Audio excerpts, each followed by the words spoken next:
Over 700 years ago, a cry from the east made the Romans and other European kings tremble in their thrones.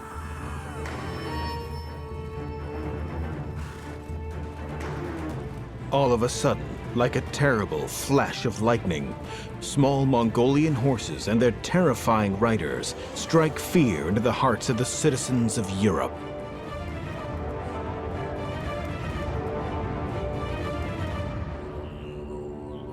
What's even scarier for the Europeans is the fact that they know nothing of this grassland tribe.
(1245 AD), the Italian friar Giovanni da Pien del Carbine sets off from Lyon to Mongolia.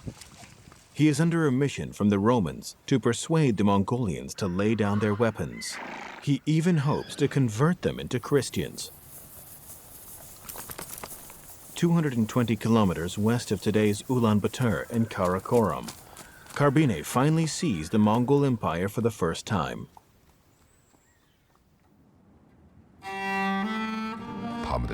They live in round tents propped up by stakes and poles. Their emperor, heads of state, and other officials are all extremely wealthy. They possess a lot of gold, silver, silk, and other precious stones. All of them, from young to old, are excellent archers.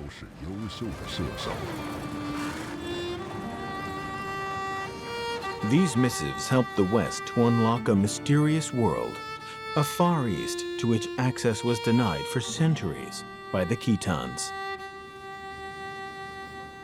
They attack with sharp weapons and arrows, battling day and night without rest. There is a man named Genghis Khan. He calls himself the bravest hunter before God. Although Genghis Khan was already dead by then, his grandson would not pay his respects to the Pope either. Carbine left having achieved nothing. He could not stem the Mongols from their crazy desire to conquer the world.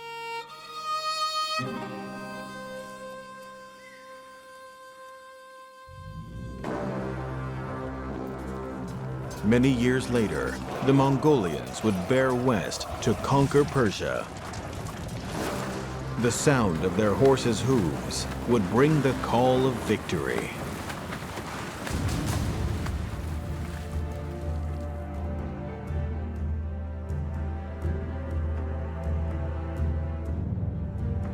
As the Mongolians brought a fifth of the world under the shadow of their curved knife, the Mongol Empire expanded to the Pacific Ocean to the east, the coast of the Black Sea to the west, Lake Baikal to the north, and the South China Sea to the south.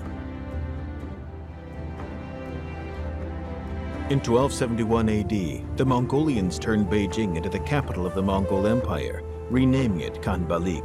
The ruler was Genghis Khan's grandson, Kublai Khan.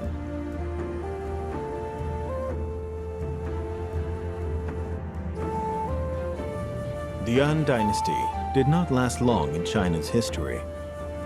but its 100-year rule injected a sense of ambition and development into the land. An era of violence and slaughter, this dynasty nevertheless brought the four great inventions of ancient China to the West, spreading the culture of the Orient to the West. And the Western calendar and the study of astronomy in the West began to influence central China. It was a time of strength and speed, a short-lived dynasty that left behind many riddles and mysteries. One of which is the revival of a 600-year-old tradition, which is delicate and elegant.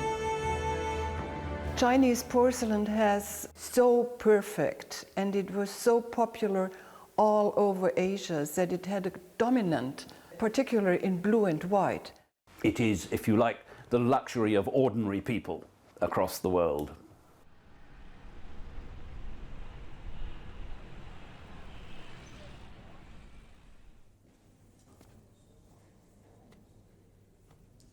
The Shanghai Museum is displaying artifacts from Turkey, Iran, America, England, and China.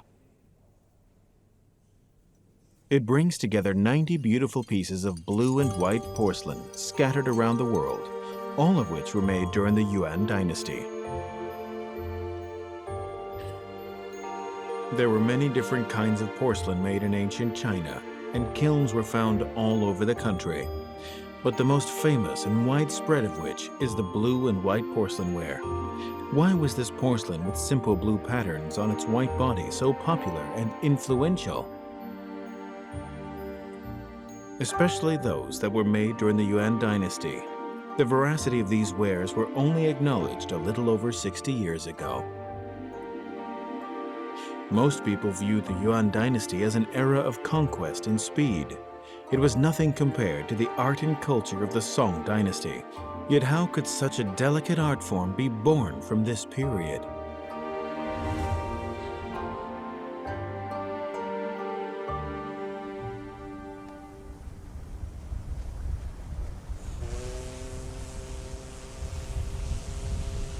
In the height of summer, ships passed to and fro on the Grand Canal. Yangzhou has changed a lot since ancient times. Back then it was a vibrant port. An elegant and ancient arch hints at its past splendor. In 1275 AD, another Italian comes to China in the footsteps of Carbinet. This time, he stays in China for 17 years and even becomes an official in Yangzhou for 3 years. This man is Marco Polo.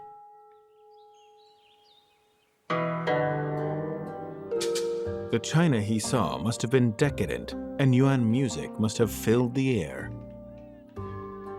20 years later, the travels of Marco Polo became a household name and a huge success in the West, captivating its readers with a mythical China.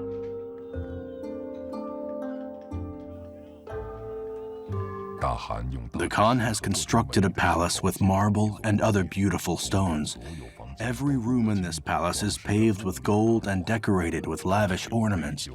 His wine cup and wine bottle are all made from beautiful gold-plated metals.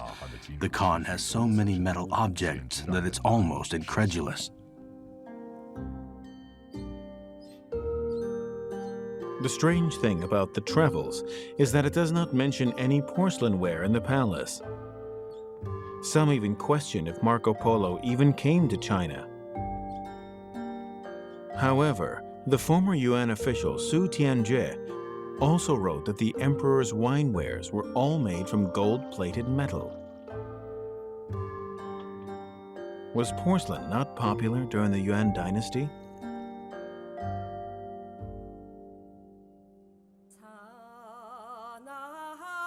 The sky is wide above the grasslands. The people who live here are open and generous. In the grasslands of Shilingol, the first rays of the sun are just hitting the land. Monconnaisson's family is about to begin their breakfast.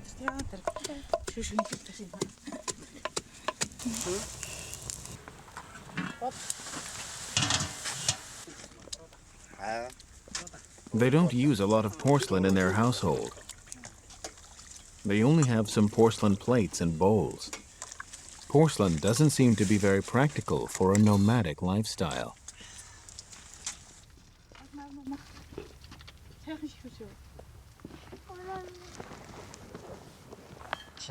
We have about 30 horses, 40 to 50 cows, and about 100 sheep.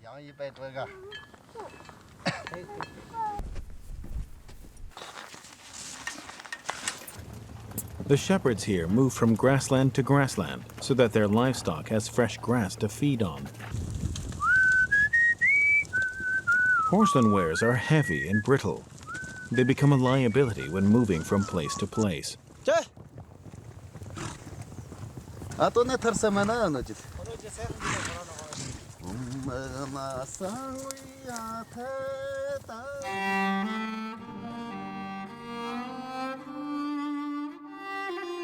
When their ancestors were conquering the Eurasian steppes, they were probably more fixated with large gestures and passions. The muted beauty of a delicate piece of porcelain ware was probably lost on their minds.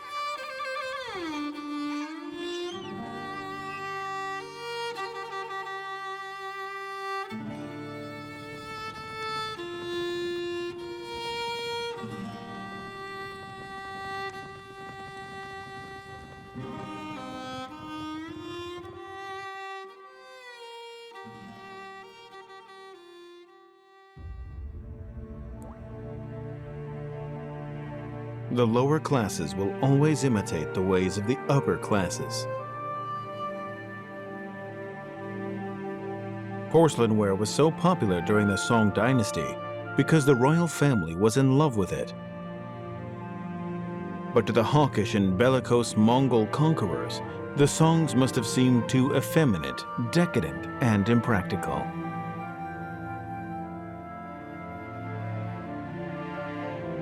The wealthy Song dynasty managed to resist the Khitans, the Jurchens, and the Tanguts over 3 centuries, but it was ultimately destroyed by the Yuan dynasty.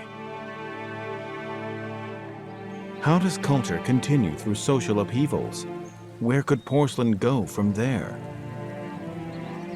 Everyone knew at the time that all the achievements in porcelain during the Song dynasty would be lost forever, buried by the conquering hooves of the Mongol Empire.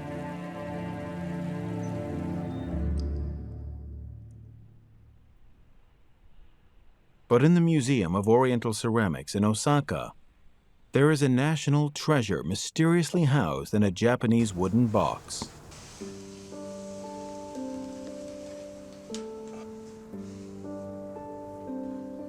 It is a Yuhu Chun vase from the Longchuan kiln in China.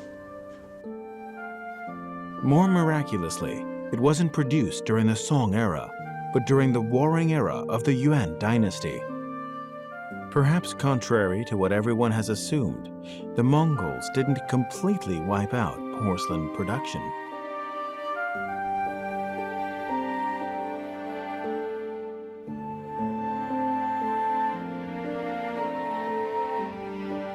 It is late autumn in the Golden Lotus Prairie. All the flowers have fallen, yet the prairie is still lush. This is Xanadu, the summer capital of the Yuan dynasty. Once prosperous and lively, it has been designated as a World Heritage Site by UNESCO. We can still hear fragments of whispers from its lonely ruins, echoing across the plains. It was here in May of 1260 AD that Kublai Khan became the Khan of the Mongol Empire. Soon after, he designated Beijing as the capital of the empire.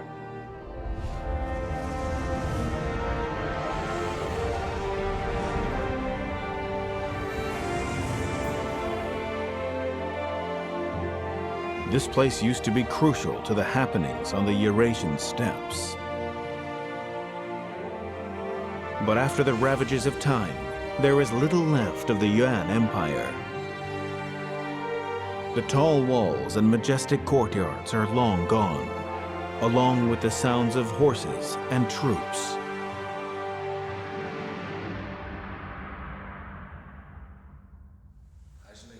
Yes, it's still there. This is good. The horse's name? In a workshop in the city of Hohhot, Li Dalong is giving a class on sculpture. This was his main profession, but now it has become a hobby for him. His main profession now is pottery. I found it amazing that you could take a piece of clay, mold it into some shape, and then just throw it into the kiln. And when it comes out, all of a sudden it's become this beautiful thing.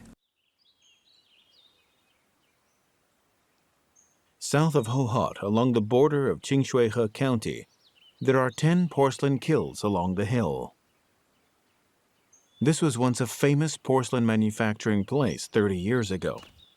It was here that Li Dalong studied under local celebrity potter Zhang Xuan. This place was famous for its... Tu Qinghua style. It was very popular during the Yuan dynasty. Now it's hard to find.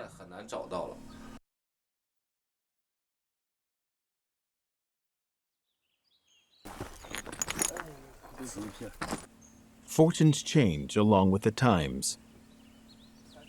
These once busy kilns have fallen to neglect. But Li Dalong and Zhang Xuan refuse to give up.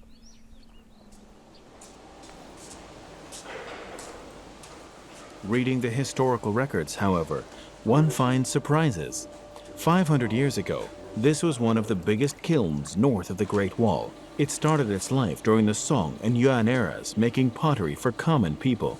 If one could trace the true origins of the Yuan blue and white porcelain, one might be able to refute the claim that porcelain fell out of favor during the Yuan dynasty. While people were still puzzling over the Yuan blue and white ware enigma, another ware named the egg-white glazed ware suddenly emerged. Many of these wares have inscribed upon them the words shu and fu. What do they mean? Do they mean something specific? The answer, it turns out, wasn't too difficult to find. Shufu referred to a government department in the Yuan Empire. It literally meant central palace.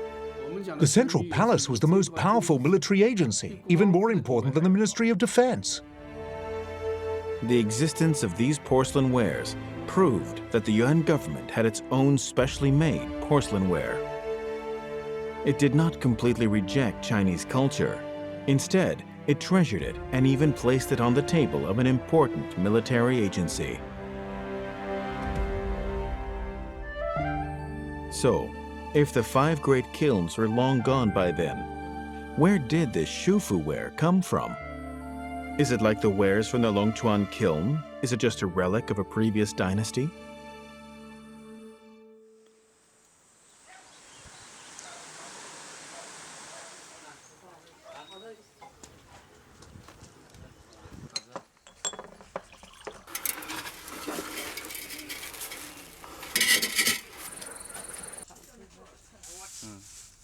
Longchuan, Zhejiang. Before they fire up the kiln, they will do a ritual to pray to the kiln god. After all, the entire family's livelihood depends on the quality of the wares that come out of the kiln.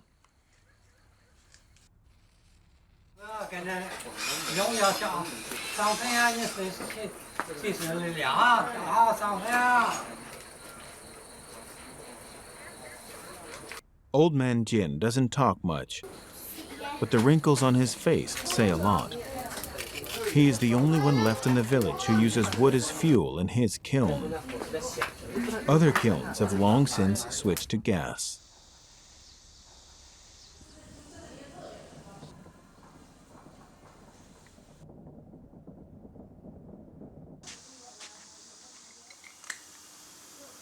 In 2009, they were entered into the UNESCO Intangible Cultural Heritage as Traditional Longchuan Celadon Making, the only ceramics title on the list. But Longchuan wares have historically been Celadon wares, not the white porcelain of the Shufu ware. Usually, imperial porcelain is made in dedicated official kilns and departments. But one name stands out in historical documents of the time, the Fuliang Porcelain Department.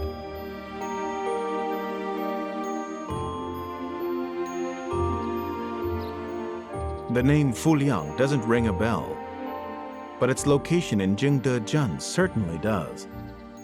Jingdezhen used to be located in the county of Fuliang. It became famous during the Jingde era of the Song dynasty. Although Jingdezhen has long been known for its pottery, it never managed to crack the 5 great kilns of the time.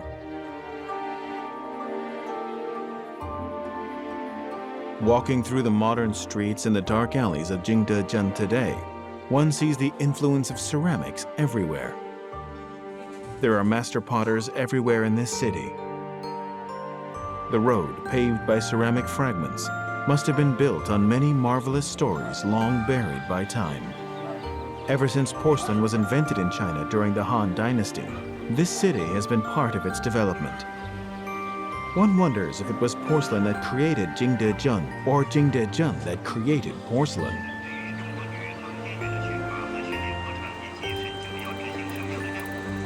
At the end of the alley, Master Chen is making spare porcelain parts to survive. Now retired, he used to work in the National Red Flag Porcelain Factory 40 years ago. He has since been relegated to the sidelines of a commercialized porcelain industry. Everyone here used to work for the Red Flag Factory. Everything was handmade at the time. Now most of the wares are made by machines.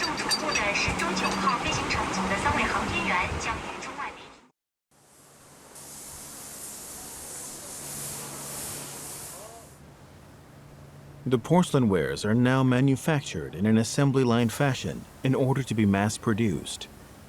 Whether it is a delicate decorative piece or a simple piece intended for daily use, its production at every step of the way is influenced by technology.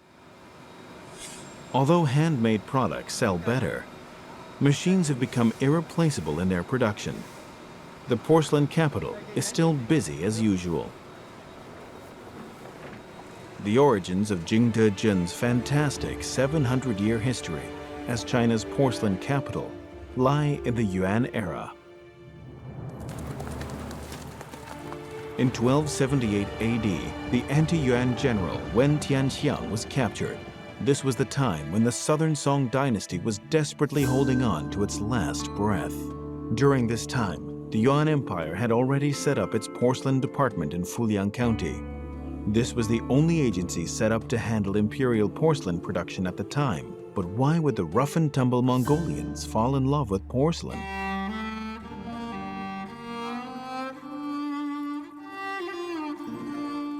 There's no way of knowing what Kublai Khan was thinking at the time. There is no evidence to suggest that he had a passion for porcelain. All this is only conjecture people have posited after his death. Firstly, war requires money, and the porcelain trade was the most profitable one at the time. Secondly, when Kublai Khan took control over China, he insisted on following the laws of the Han people and respecting the Confucian ideals of the nation. The blue sky and the wide green expanse are the lifeblood of the Mongolian people. Perhaps it was the white of the clouds and the white of the sheep that made the Mongolians fall in love with the color white. The same color white that was found on the blue and white porcelain made in Jingdezhen. Perhaps that is also the reason why potters were spared by the Mongolians in the incursions. They were a nomadic people. They didn't have a handicraft to call their own, so maybe that's why they protected the potters out of economic necessity.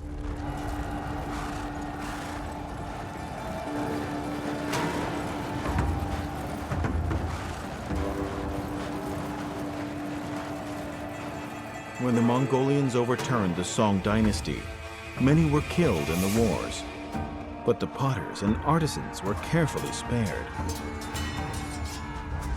According to historical records, when the Mongolians conquered the Jin Empire, they garnered 720,000 artisans.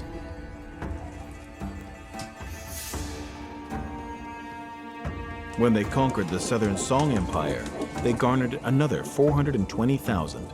When the Northern Song kilns were abandoned for the Southern Song kilns, Jingdezhen suddenly received an influx of artisans.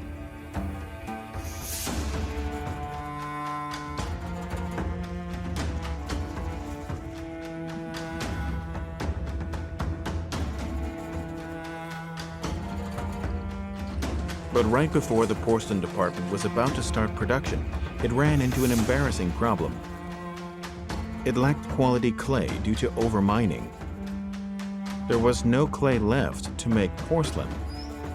The talented potters could do nothing about it.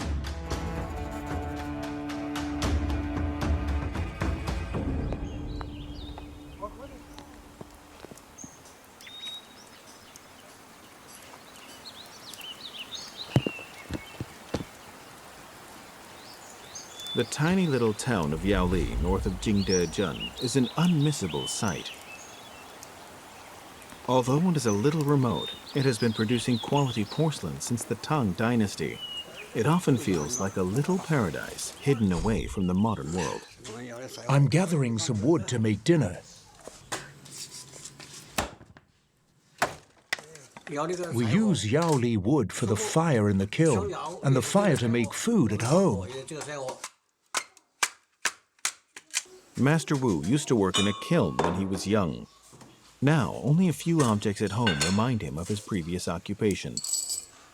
He is now involved in an opera troupe in nearby Yaoli. One finds porcelain everywhere one turns in the Jingdezhen area.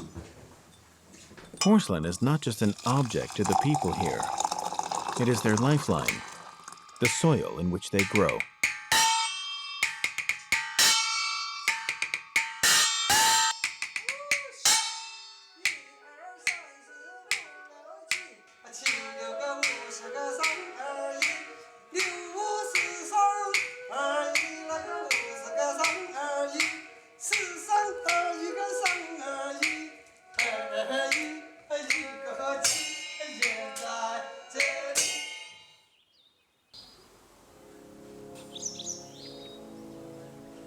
Master Wu used to go to work not far from Yaoli, in a village named Gaoling.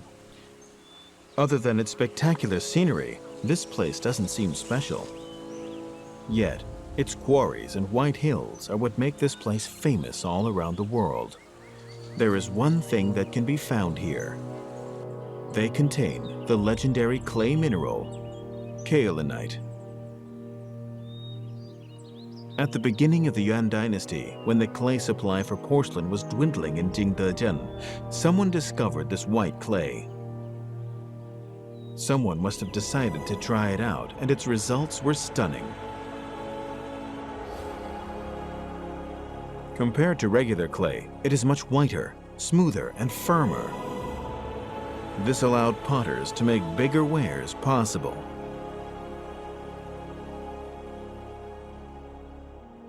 This discovery has become a milestone in porcelain history. The new material has come to be known worldwide as kaolinite. Its discovery has not only rejuvenated Jingdezhen, it has also completely changed the history of porcelain making.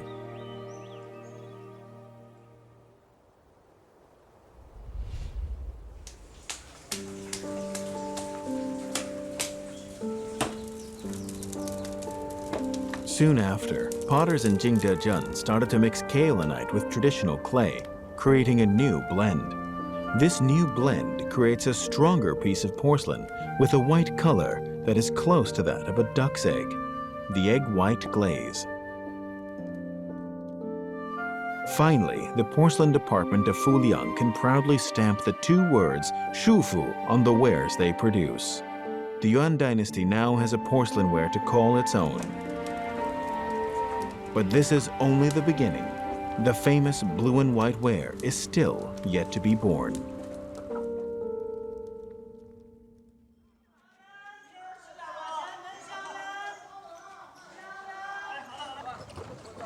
In 1929, an overseas Chinese antique collector, Wu Benxi, came to Beijing's Liuliqiang to sell a pair of blue and white porcelain vases.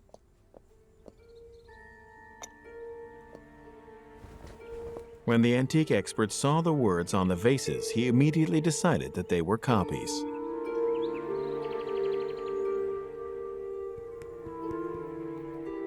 The words were, "In the 4th month of the 11th year of Jijiang." Jijiang refers to Toghon Timur, the Yuan emperor, in whose reign the vases were made. but experts everywhere agreed at the time that no blue and white porcelain had been made during the Yuan dynasty. And so a disappointed Wu Benqi took these copies back to England. There, he finally managed to sell them to a sharp Englishman named Sir Percival David. 20 years later, an American scholar compared the vases to the Chinese blue and white porcelain found in Turkey and Iran, and declared that these vases were indeed made in the Yuan dynasty. Because of this, this pair of vases has become known as the David vases and is acknowledged to be the standard bearer in Yuan blue and white porcelain. But Yuan blue and white ware did not come from nowhere. It must have had its very own genealogy. And so it goes.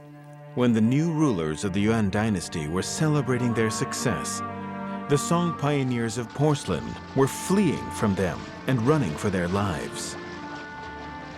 Throughout the millennia of Chinese history, every major shift in civilization and every dynasty change was accompanied by suffering, pain, and destruction. The relics of the previous dynasty, no matter how exquisite and delicate they might be, would be sacrificed for the coming of the new dynasty. It was that way when the Yuan took over the Song dynasty, and it would be that way too when the Ming took over the Yuan dynasty, even though the glory of the Yuan blue and white porcelain could not prevent its own eventual downfall.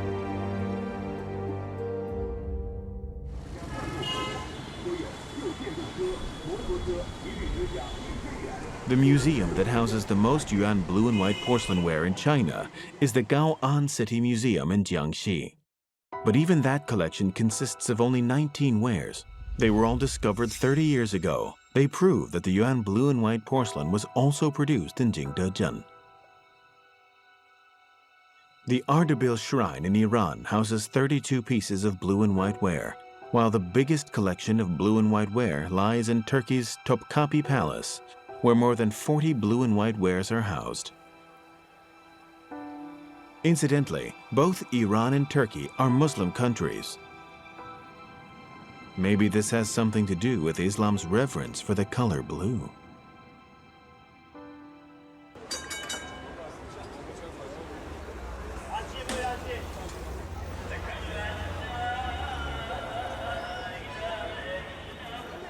Turkey's capital, Istanbul, sits at the crossroads of Asia and Europe. This is where East and West meet.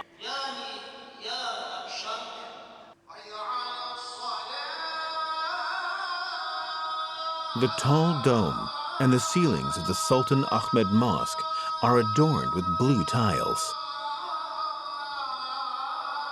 In fact, there are so many blue tiles that it is popularly known as the Blue Mosque. These blue and white tiles are similar to the blue and white wares of the Yuan dynasty. The only difference is that they are made of clay, while the wares are porcelain. Perhaps the Turks had not mastered the art of making porcelain, but this just shows how popular blue and white wares were in the Muslim world, just as Chinese silk was popular among the Romans. Perhaps the Yuan blue and white wares were manufactured specifically for the foreign market. If that is so, it definitely makes sense that the Yuan Empire set up the porcelain department of Fuliang so hastily in Jingdezhen.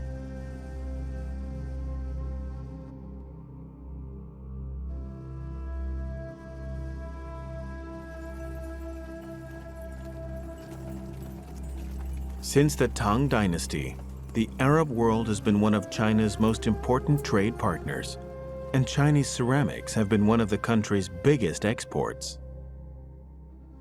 When he arrived in China, he would want to give instructions to the kiln in central China, so not on the coast in the port where he arrived, but in central China, to say, can you make wares like this? I want things that look this way. My market, my customers like this kind of thing. Professor Walter Oliver Neal has been doing research on Islamic pottery. But under his father's influence, he has also become interested in Chinese ceramics. The kilns in central China or southern China would make these, and they would come back too. So the kind of connection and communications which were there in the early medieval period are already very, very impressive.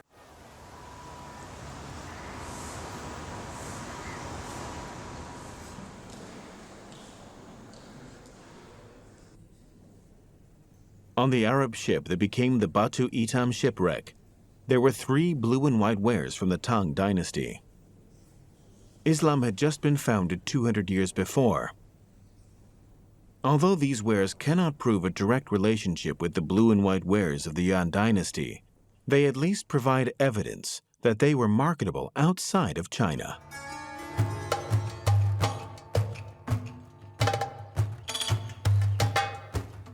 The one development that the Yuan blue and white wares made over that of those of the Tang dynasty is their size. This might be due to the collective dining practices of Islam. The discovery of kaolinite allowed the mass production of much larger pieces of porcelain. In Islamic countries, people have traditionally their own traditions of sharing a meal. So you put a big dish in the middle of the table, and everybody just takes from it.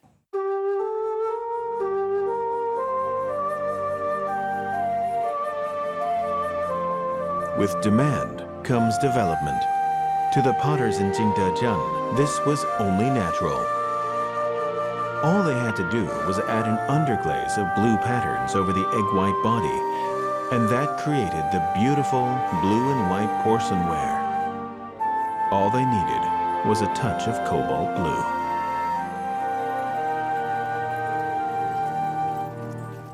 If the blue in Tang San Tai came from Western Asia, where did the blue cobalt and Yuan blue and white porcelain come from?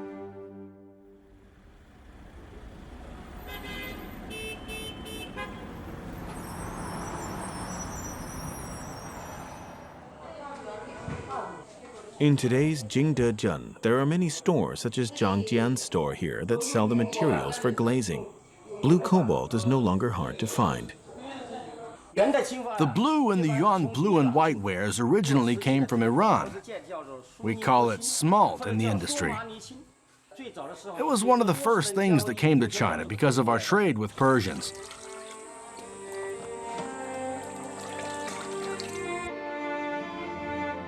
"700 years ago, the era of the blue and white ware finally arrived.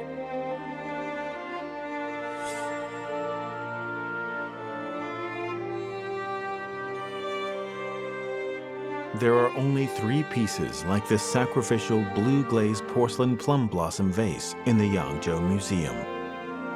The vase depicts a magnificent dragon spreading his claws across a blue sky. It is glazed with a bluish-white tint, presenting a fantastic contrast. Blue, in this case, is not just the color of a glaze. It is a religion. The speed at which it spread rivals even the hooves of Genghis Khan's army. His shamanist and Buddhist descendants established 4 separate khanates in Central and West Asia.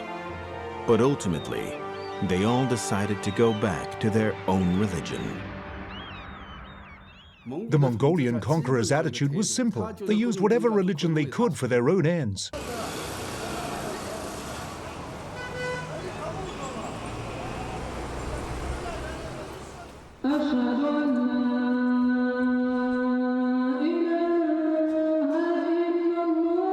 The biggest mosque in Qinghai, the Dongguan Mosque.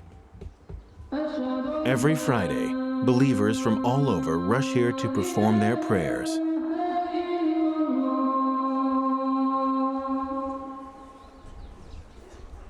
There is a special ethnic group that comes, the Tomao people.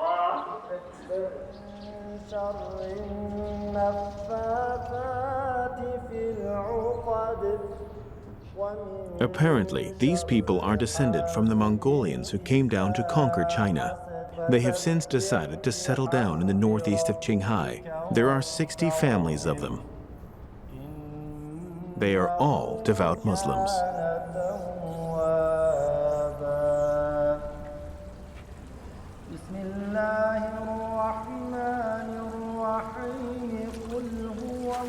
It is because of them that the color blue, the color that once shocked the royalty of the Tang Dynasty, has finally come back to China.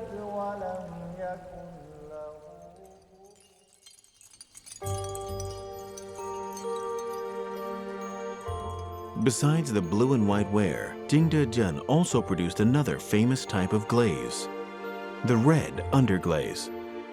Its influence was not as far-reaching as that of the blue and white ware, and so little of it exists today. But by the middle and the end of the Yuan dynasty, Chinese ceramics had gone through yet another renaissance. 30 years after Kublai Khan ascended to the throne, a system of yam was set up with over 10,000 relay stations, opening up more space for the porcelain trade.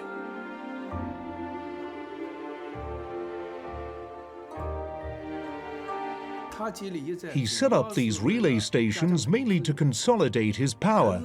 But now that the empire had this communication system, everyone, including the common folk and the merchants, made use of it. Xanadu was the second capital of the Yuan dynasty. Thanks to the yam system, it was connected to the rest of Europe and Asia. To encourage trade, the empire chose not to tax merchants who were coming through. This special tax-free status created a new profession in the merchant classes, that of a transporter of goods.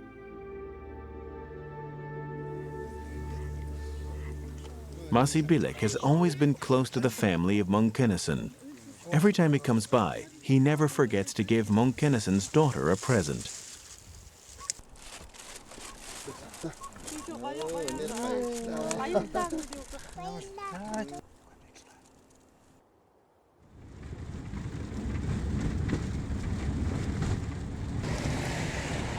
Masi Bilik transports goods to the little stores in this area. He loves his job. He is like the transporter of goods in the Yuan dynasty. He pays careful attention to the shepherd's requests and exports local produce abroad at the same time.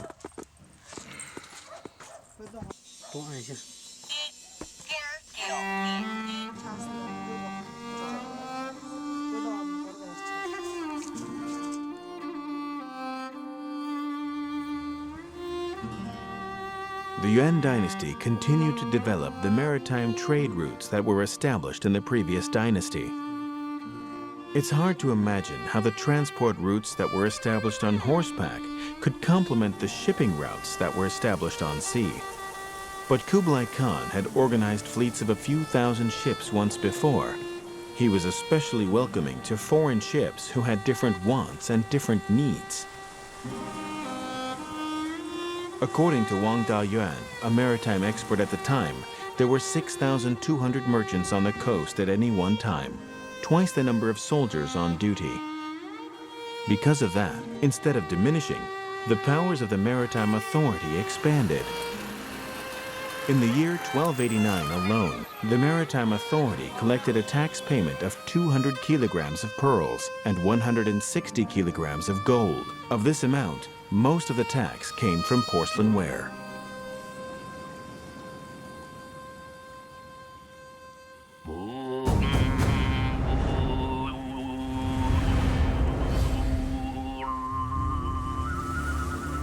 The blue and white wares depart from Changjiang and Jingdezhen to the Gan River, through Poyang Lake and the Yangtze, down the coastal areas where they are gathered along with other porcelain wares. They then set off to sea, heading towards the various lands in Asia and the coastal areas of East Africa.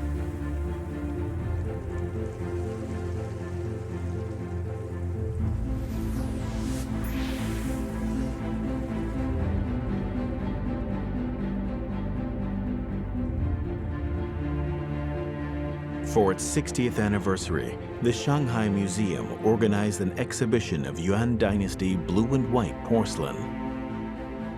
It was the first time many of these artifacts were shown at home. A visitor remarked that it might be centuries before all the Yuan blue and white wares can be gathered together like this again.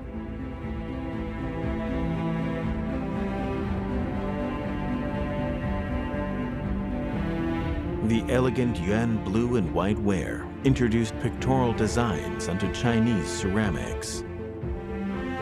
Ceramics were no longer plain wares. They had become markers of culture and civilization. They were now imbued with elegance and spirit. That is how civilization is born, through a series of coincidences and chance opportunities. The Yuan blue and white ware stands as a symbol of the multiculturalism that was present in its time.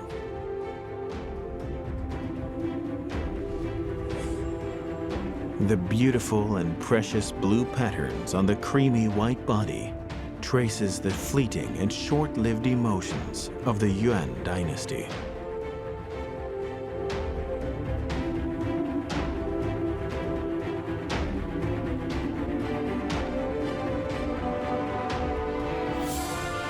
As the Yuan dynasty came to an end, the legend of Jingde Jun still endures.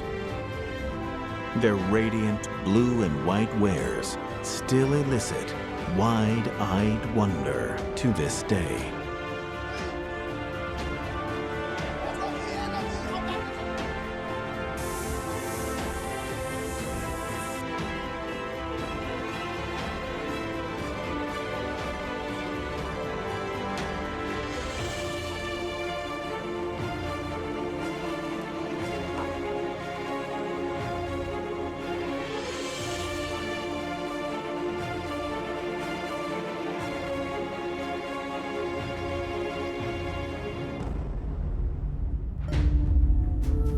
We will look for the vanished East India Company in Amsterdam. The blue and white porcelain inspires the Dutch to sail east. Neither massive storm at sea nor small squall can stop their passion for porcelain. This is the 5th episode of Porcelain Story, Looking to the Sea.